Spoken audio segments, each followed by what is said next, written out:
Layunin ng mga tao ang magtatag ng isang gobyernong mamumuno sa buong mundo.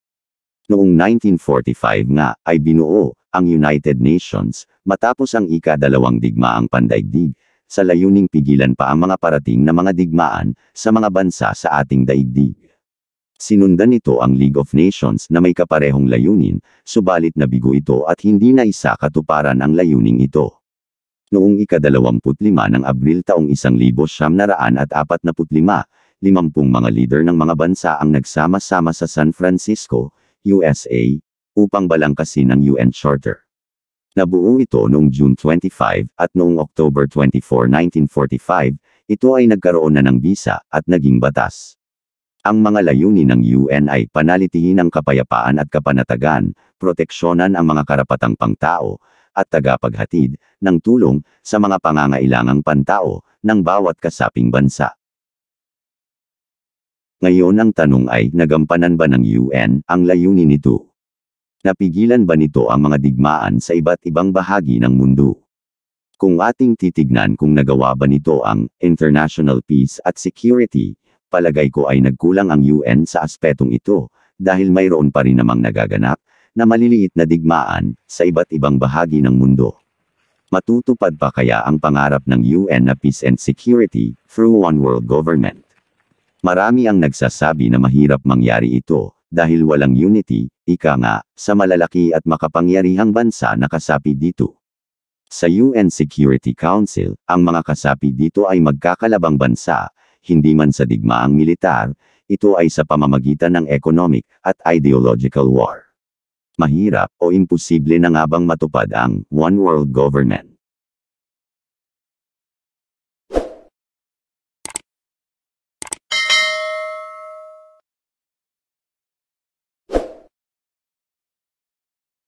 Sa pahayag Kapitulo 13 versikulo 16 hanggang 18 ay mababasa natin.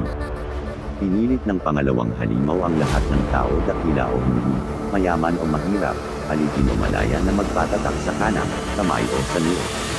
17 At ang sinumang ayaw magpatatak ng pangalan o numero ng unang halimaw ay hindi maaaring bumili o magbenta. 18 Kailangan dito ang talino upang maunawaan ang kahulugan ng numero ng unang halimaw, dahil simbolo ito ng pangalan ng tao. At ang numero ay 666. Sa aklat ng mga pahayag, ay mababasa natin ang isang halimaw na pinilit ang lahat ng tao na magkaroon ng tatak ng halimaw o 666.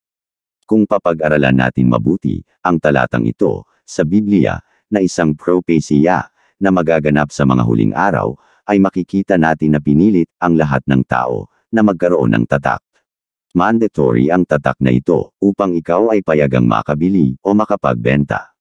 Sa makatuwid, ang halimaw na ito ay isang gobyerno, pandaigdigang gobyerno, upang maipilit at gawing mandatory ang tatak na ito sa lahat ng tao, hindi ba? Kung papaanong magkakaisa ang magkakalabang bansa, tulad ng US, China at Russia, sa panahong iyon, ay hindi natin alam, ang malinaw lang, sa mga huling araw, ay matutupad at mabubuo ang makapangyarihang one world government. Ito ay ayon sa mga pahayag Kapitulo 13 versikulo 16. Alam nyo bang, ngayon pa lang, ay unti-unti na tayong sinasanahi sa ganitong sistema? Sistema ng puwersahang pagsunod o mandatory requirement. Masdan nyo ang ginagawa ng WHO dito sa atin sa Pilipinas, kasama ang gobyerno ng ating bansa. Ang WHO ay isang ahensya ng United Nations. Ang pangunahing layunin ng ahensyang ito ay ang makamit ng lahat ng tao ang pinakamataas na antas ng kalusugan. Ito ay nakabase sa Geneva, Switzerland, at ito ay mayroong 6 na regional offices at 150 field offices sa buong mundo.